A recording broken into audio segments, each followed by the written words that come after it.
Good evening and welcome back to the shop here in beautiful downtown Canterbury, New Hampshire. Tonight I'm going to get into talking about a carved element, actually one that we'll see was used on some beautiful 18th century pieces.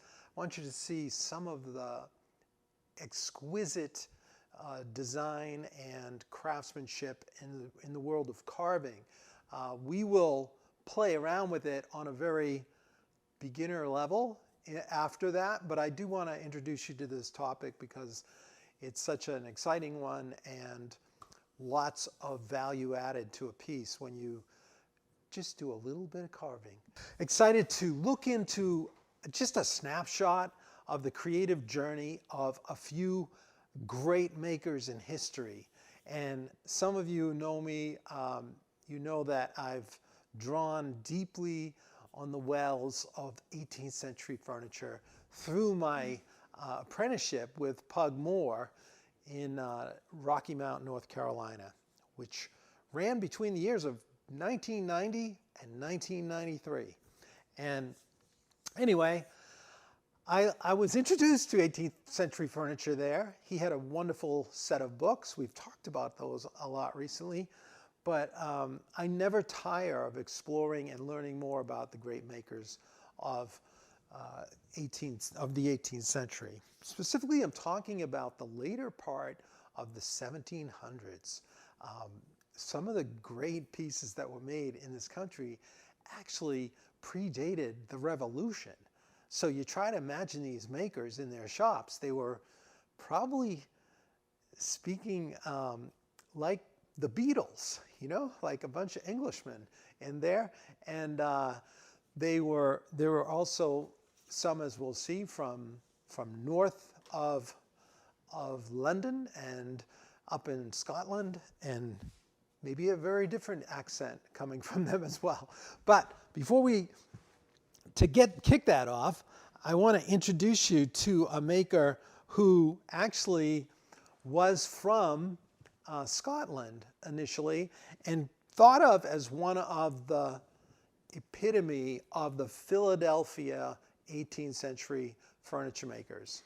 And his name was Thomas Affleck. He was born right around 1740, 1741. One place said 1745, but I think it was 40. And was born in Scotland and moved to London when he was 20 years old. And he had already had some experience and training in Scotland. Some people believe he trained there. And then he immigrated to Philadelphia in 1763.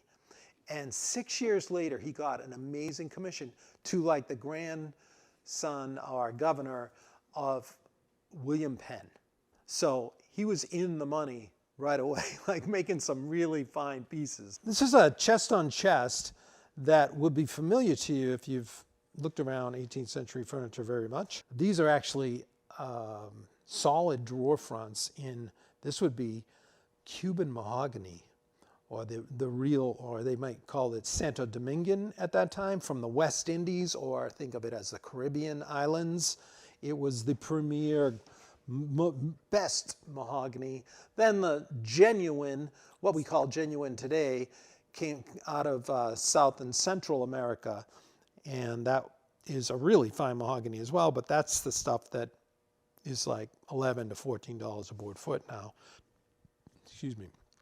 Anyway, check out the pediment on this piece. You can see that awesome phoenix, and then you have the swan neck top where you've got, but what I want to specifically look at is the lace work, or fretwork as it was called, and it's sawn out of solid wood, but it is actually like a netting. It looks like it's woven. And we'll get into that a little more in a second. He ran probably a pretty big shop. He had listed in his shop 4 carvers. So they did some fantastic carving. And it wasn't unusual for cabinet makers to sub out all the carving anyway. And when you did that, you got the best of everything. So you got a full-time carver who was just an amazing carver. He didn't have to worry about designing, joinery, all the other business goings on. They just focused and carved. And that's the way it was back then. A lot of everything was specialized in a way, but within the same shop. So Philadelphia is known for probably the finest carving in the 18th century. And if you ever get a chance to go to a museum and check out some Philadelphia furniture, it blows me away every time I see it up close. And if you've ever seen the chairs, like the Chippendale chairs that they're imitating, this is also made from Affleck's shop. This is an insane one, was carved out of there. This was for Caldewalder, John, I don't know if I'm saying, Cadewalder, a dignitary Englishman in the day and had a lot of money, you know, and there's a painting of him with Affleck furniture. But this was a set of chairs. I mean, isn't that insane? Like, look at the carving on there. And then this lion's paw foot here. In fact, almost all the furniture he had Affleck make for him had the lion's paw feet, whether it was a tea table, a dining table, dressing tables, and chairs. They all had. So, I mean, that's a lot of work. But look at that detail on this carving. It's just incredibly crisp and beautiful. Once you see a chair like this, you'll feel sick when you see a reproduction. Anyway, that's a different type of carving. We just want to play around and focus on the fretwork tonight. But there was one note in my reading of Thomas Affleck that he liked to deal a little too. He did actually trade, and there was a receipt with a merchant named Levi Hollingsworth where he traded one of his tea tables for a jug, a 7-gallon jug of rum. That was it. That was the trade. So rum must have been pretty valuable then, or maybe he didn't value his tea tables that much. But to this Levi Hollingsworth, well, just about 15 or 20 years ago at Sotheby's in New York City, a tea table that descended through the Hollingsworth family came up for auction. And it was made by Thomas Affleck. And it's sold at that auction. Here's the tea table. But look at that carving again. Oh, man. I got up close to one of these at the Winterthur Museum. And it's just so beautiful. So nice, those ball and claw classic Philadelphia. And the turning is just crisp. Perfection. Pie crust table and a single mahogany board top. Those were typically 31, 32 inches in diameter. Single board. And then, so this may or may not be the table, but it's probably very much like this. But it did come through the Hollingsworth family, and there is the receipt. It says right here, from the Hollingsworth family, Chippendale carve. And you know what it auctioned off for? This is like 15 years ago. $636,000. Wow. Whew. That must have been some good rum. Wow. That is amazing. So who knows? Anyway, this is just American furniture from the Kaufman collection. Yeah, this is a great book for the photos and the history. I mean, he had Newport pieces in there, but a lot of nice Philadelphia pieces. So anyway, there you are, down in Philadelphia in the 1760s, and Thomas Affleck is launching into his career.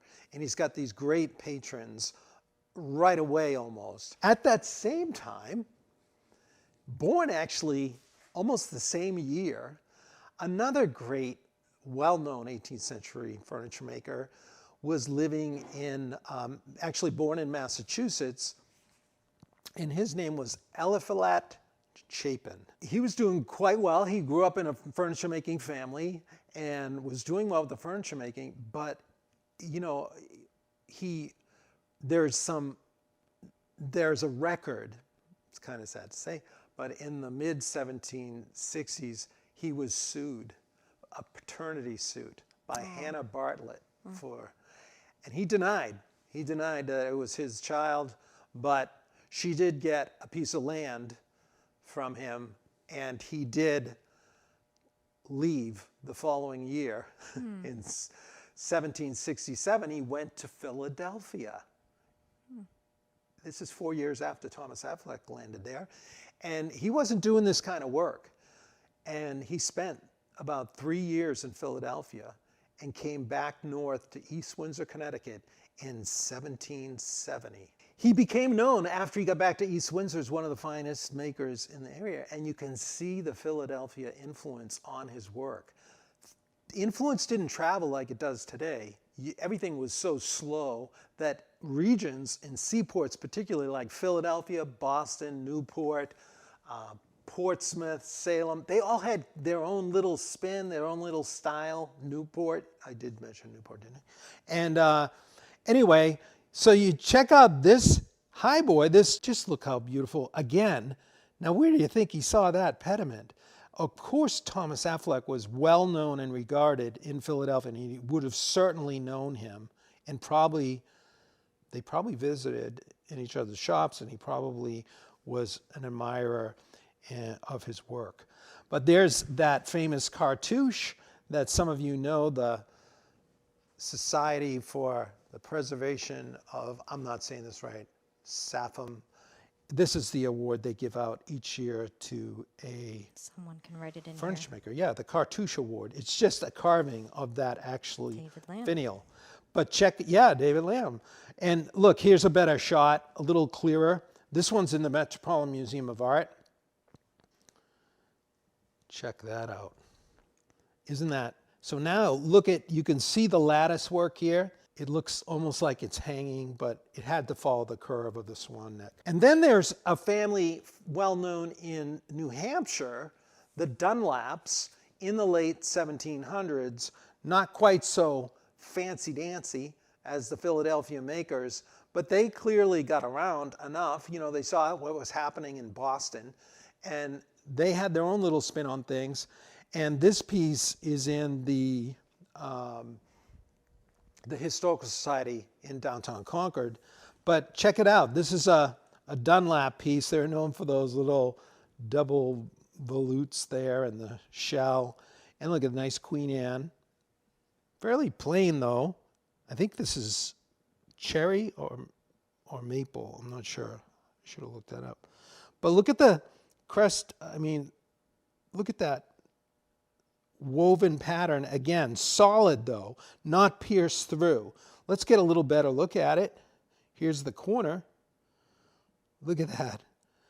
So now see how that one, you can really see the weave. And look at how the knife marks are still obvious.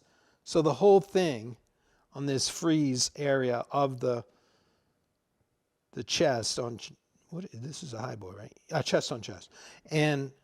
But that's more of a solid weave. But again, they use that same motif, and then you have the fan shell on the corner.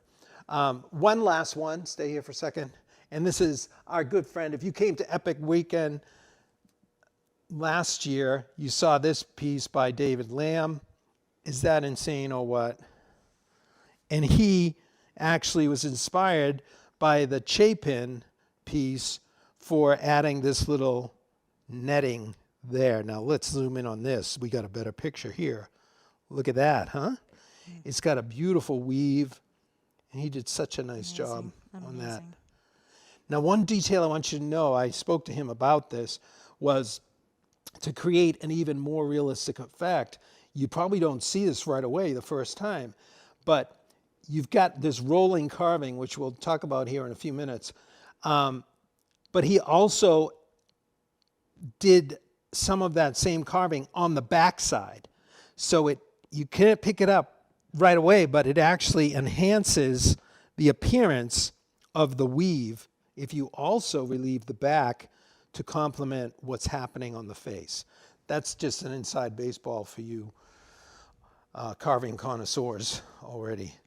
But isn't that sweet? So Nathan's curious how long it would take a carver to do that type of fretwork. Fretwork. Well, we'll talk about that a little, Nathan. That's a good question, but it's kind of tedious. I mean, you spend a lot of time first laying it out, and then you have to cut all the holes or the piercings, and then you have to smooth the edges in there. So that's a lot of scroll sawing, but more likely they're using a handheld scroll saw or coping saw like piece to get in there and cut all those out. And then once you got all the holes or the piercings cleaned up, then you got to carve it, and then that goes fairly quickly. But I can't tell you exactly, but you know, when you get to that point, you've already built most of the case. You're up on the pediment there, and so you're kind of feeling the momentum, and it's like you're frosting the cake, you know. So you're feeling good and ready to go, you know. All right, so here we go.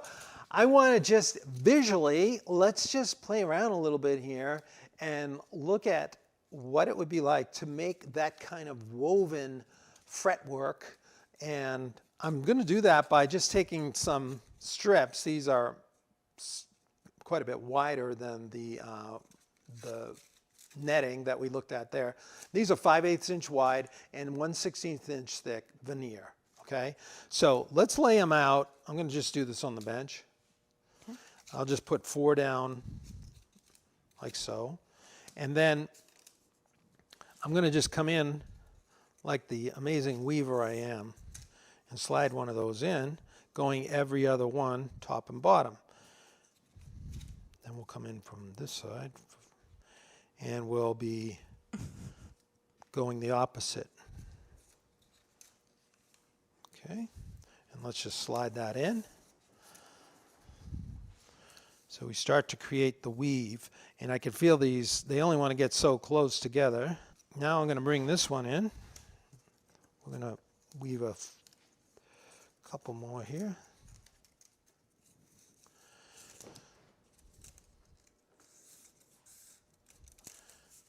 And last one. Oops. There we go. Okay, so let me pull this all together. Just try to straighten it up a bit. Look, we could, if it had an angle, we'd be more like the netting there, right? If we put it at an angle. So this is sort of, can you see that now? This is the effect you're looking for, is where one appears to be diving under one and then another. This is actually diving, but this is not how they made it. They didn't do it with strips like this. It's a thicker material that's just carved on the face to look like this. So you have a cut, and then you dive down and you mark it out so it appears to be woven naturally. But I want, just for kicks, let's just experiment, and we'll do a little mock-up, but we'll do it rectangularly. We're not going to do a fancy curve. We're going to go with the squares, say a 1/2 inch square with the 5/8 wide strips on the side. This reminds me of the top of a delicious pie, doesn't it? Yes, The kind you see in the baking. What would that be? A cherry? Usually they're cherry. Blueberry. It matters. She's like, Go on. you've never made that. If you made this pie, you'd be thinking about that right now.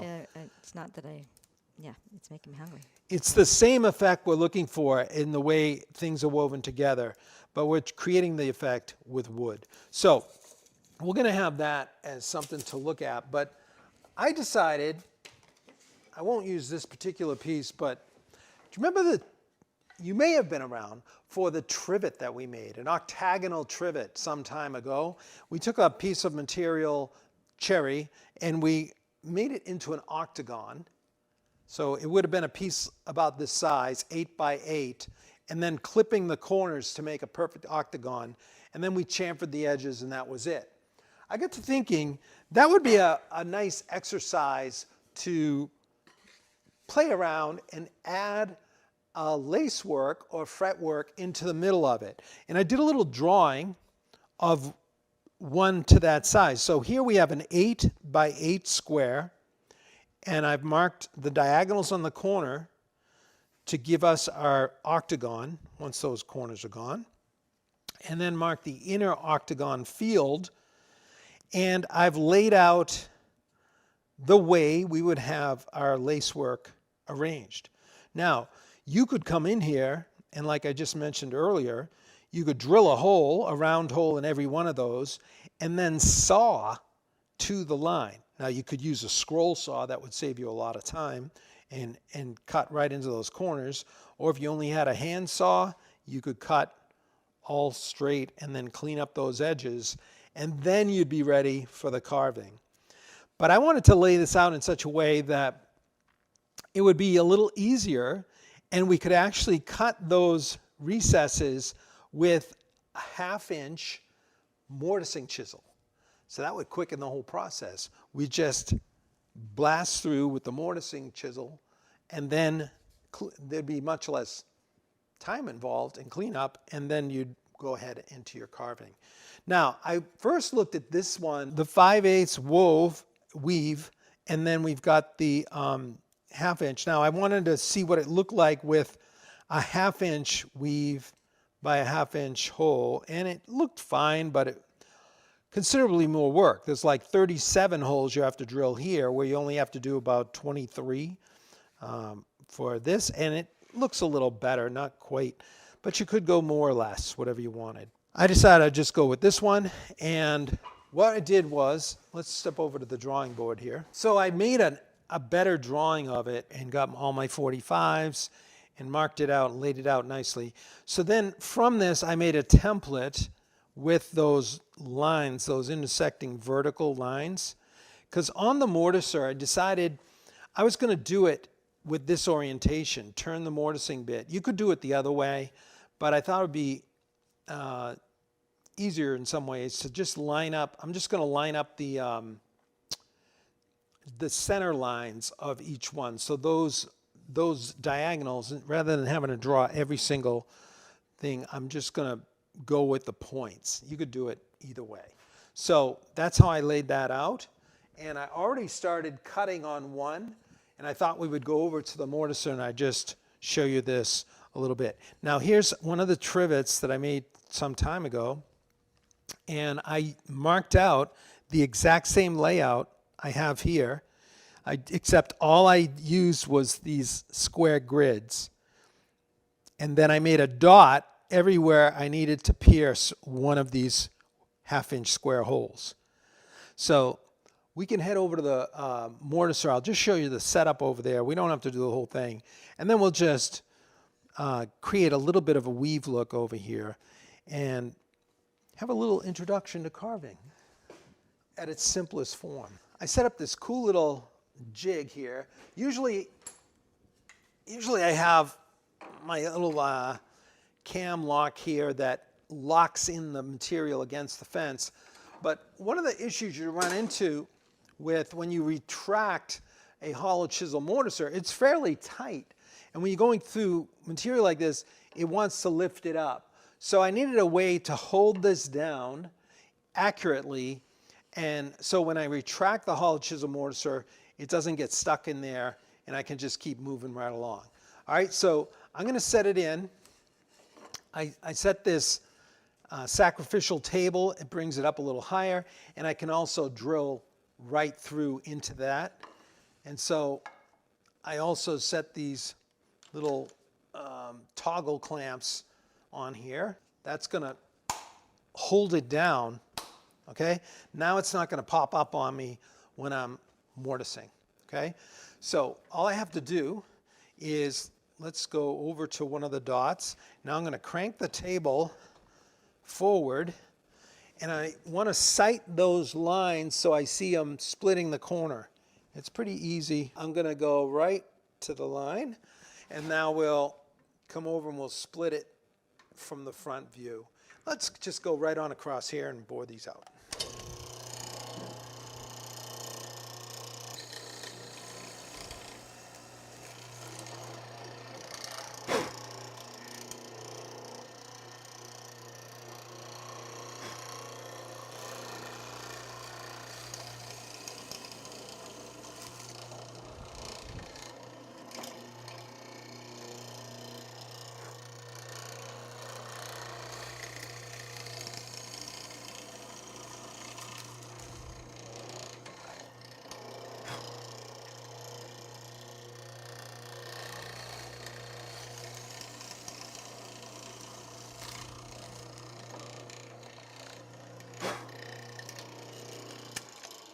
Okay? Then I would, of course, I would crank this back and get the rest of them. But that's enough for now. I just wanted you to see that setup. It's pretty slick, and it allows you to quickly cut your squares and create that nice relief so you can then go to your weave. Let's head back to the bench. So I got a little tear out on the back, which I expected anyway, but that's okay because what I plan to do after the fact is set up a router and just cut a little relief on the back anyway. So I'll just have the frame around the outside, but I'll make some lines and actually recess that so it'll be up higher. You could actually go quite deep, and so when you would look at the trivet from the top, you'd look in and it would be much thinner, almost like the weave on the high boys and the chest on chest. Here it looks pretty thick. You do see down through it, but you could bring it up as little as 1/4 of an inch if you wanted to, and I think it would still hold up fine. Now this is where it took me a little while to get to see this right, because it's like a puzzle, because you've got the weave, and usually, you know, if you're going to do one of these weaves, you don't have the holes right there. You know, they're usually close together, and it's obvious how things weave. But there's something about those holes spatially that makes it a little more difficult to know where to put the weave. So I have to mark out on this where I'm going to make the various cuts. So what I want to do is make these marks over here to show where I'm going to carve. And I'm just going to make these guidelines. I'm going to use a straight edge. But these lines are just for visual aid here.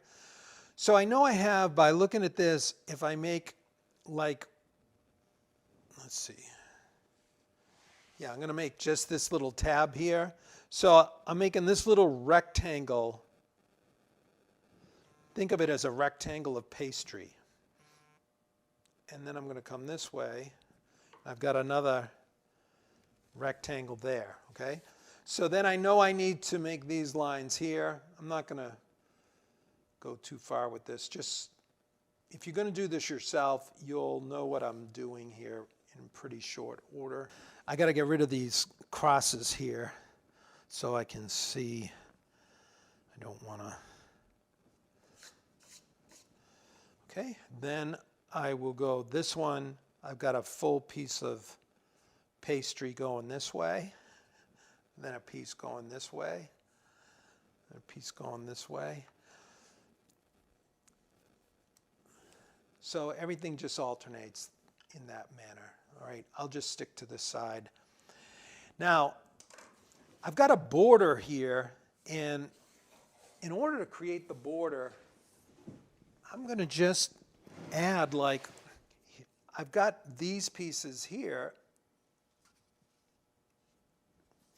and I'm going to add a 5/8 border. So it's almost like another weave. So I'm just going to measure off of this piece here. And this is all on the drawing that I was using, so I can always refer back to that. And now I'll just take my marking gauge, and I'm going to set that. I don't know, is it set pretty close? Okay, I got to move it out.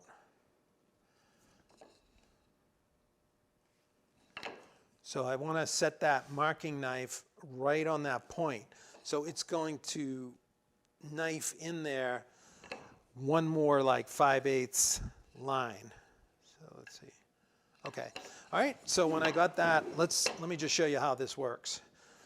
I'm going to put the border on just by holding this. Let's make sure we're in the right spot. Bring it in just a tiny bit. Is that a pencil, Tom? It's the Graph Gear 1000 Pentel, yes. The 0.5 millimeter is what I'm using right here. We should have put a link to that. You asked me. I'll add it later. I didn't think of it. But And then this is a very cool woodpecker's rule that I like a lot. Their hook rule. So this is going to just knife in the border. I don't want to go too far.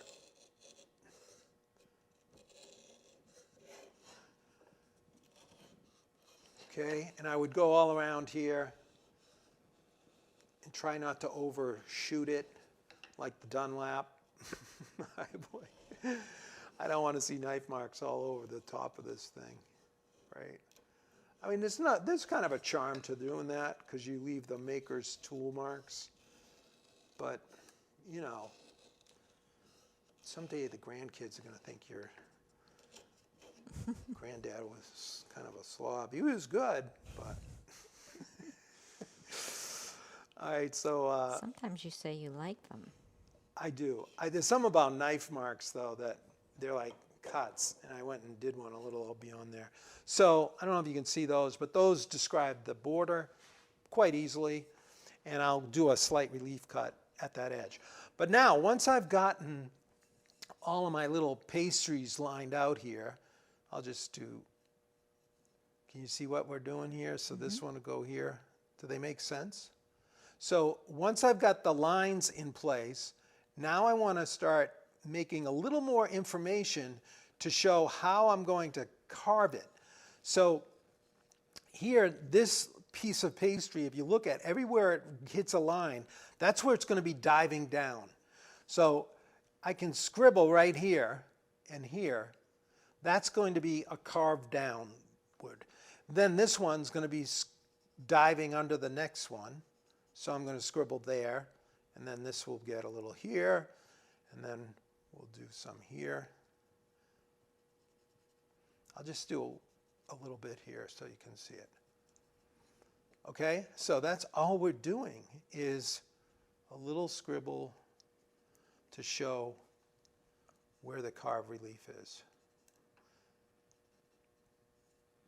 Okay, so that's enough. Now I'm going to clamp it down to the bench, and we'll start making some lines. All right, so I just need a knife. I can use either the surgical scalpel for ultra precision. I can use a little carving knife, or you can just use the good old utility knife. And that's what, if some of you are here, this is what David Lamb actually uses on a lot of his work. So some of that fine work, you're like, you probably think like you have to buy the most expensive carving chisels. Well, just to make the lines, what we're making here are the stop cuts. So if I set this up, aligning along those edges, I could make a knife cut here.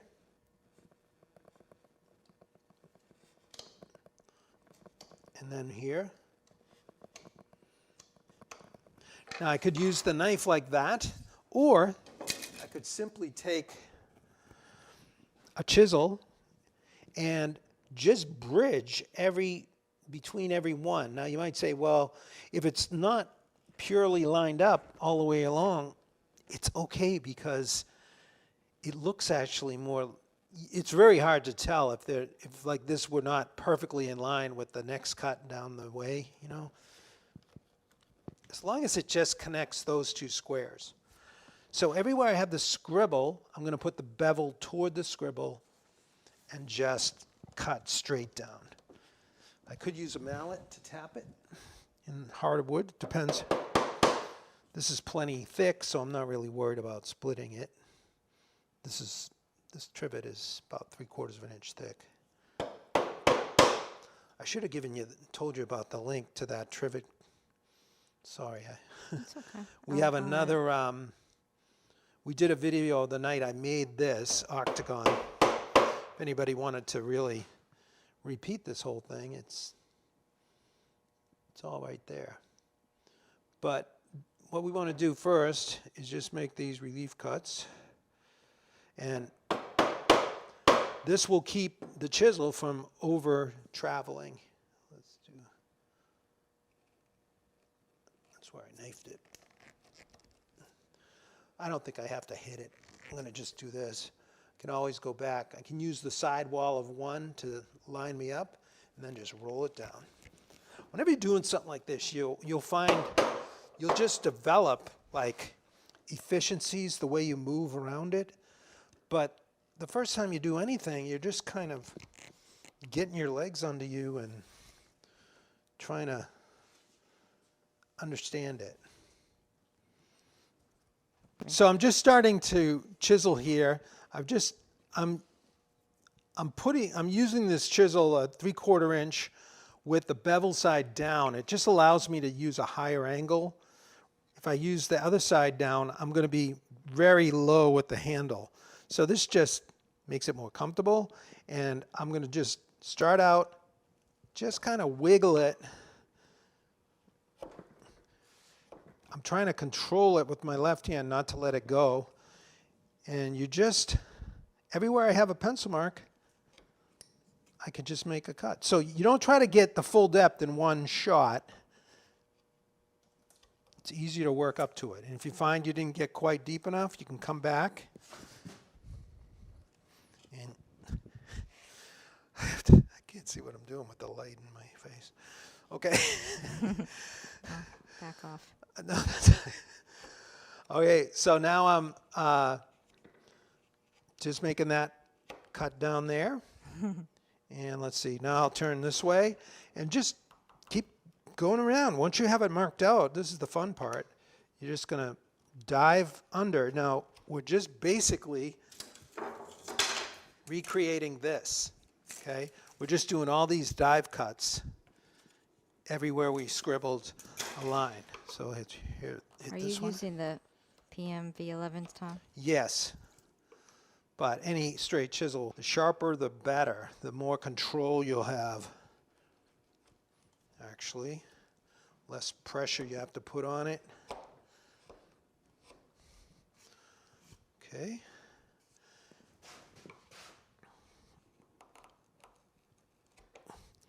I'll just get a section done here.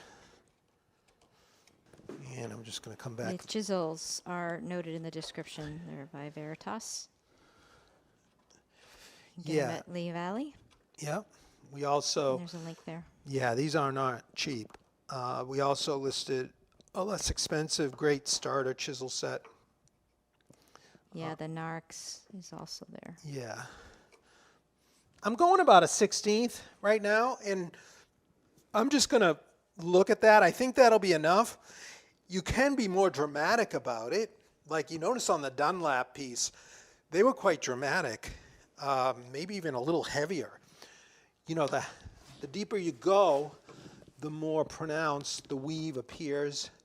It makes them look thicker, like it's thicker pastry weaving on into itself. So I'm just going to start with, you know, a couple passes. I'm eyeballing it. It's about a 16th deep right now, and see how we like it. I mean, that might be enough.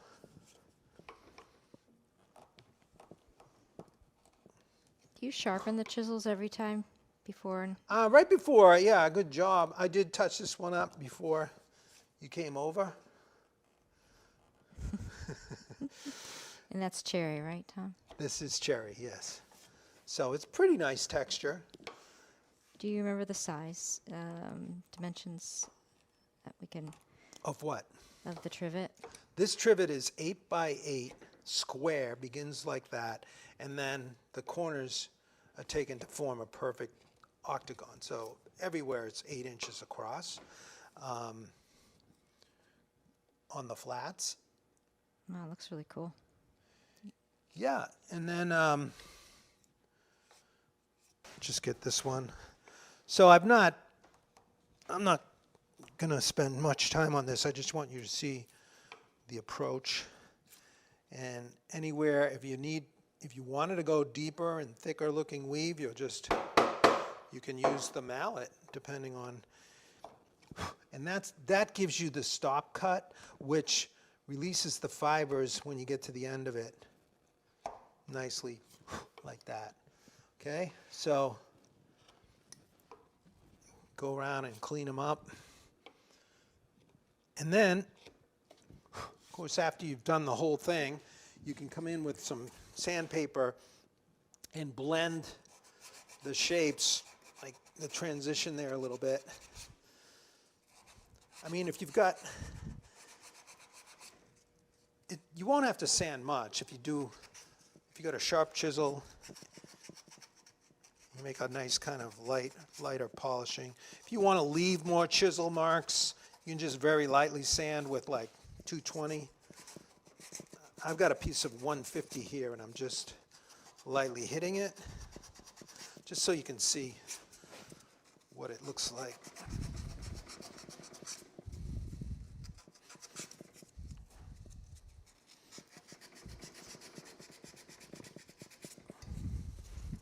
So this is very much like the weave that you get on the pediment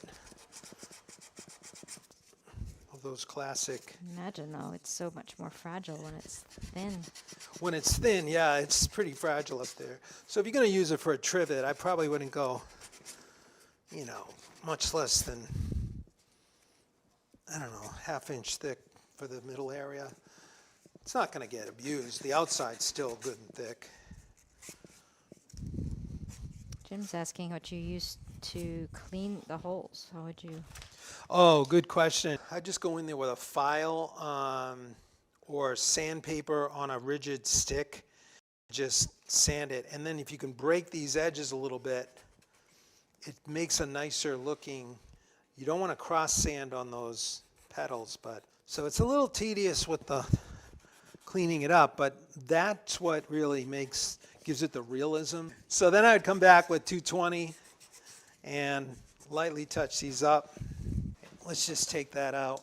That's not perfect. I'd probably go a little stronger than that. Yeah, at a 16th, I mean, you can see it, but we could have a little more of a relief look and it'd appear a little more roundy. I was playing around a little earlier with pine mock-up, so I got a little tear out, but these were the first holes, so you can see that they still tear out a little bit. So if we rake the light across, see how we've got the appearance of it looks like pastry there, right? Mm-hmm. But this is just that simple effect to create the woven look. These could be rounded a little better. But you can see the makings of that classic weave. Well, I just got a food safe finish, but you could put on, I'm not sure how durable those are against the heat, but the nice thing is you can just reapply them quickly and easily. Usually when you're setting something on a trivet, it's not like you're taking a frying pan off the stove, but if it's a warm enough dish, it is going to be an issue on a finish directly. So I haven't figured that out yet, sorry. Claude's recommending walnut oil, maybe? Yeah, I think an oil like that doesn't really lay on the surface, but it's more of a penetrating finish, like an oil finish. So something like a mineral oil, something like that would work well. All right, everybody. Wow. So that's a nice little simple project to illustrate some of the great effects carved in some of the quintessential pieces made in the 18th century. Don't forget to check out the neighborhood, because we're full of friends and inspiration and lots of sharing of ideas, and we're going through this path of creativity together.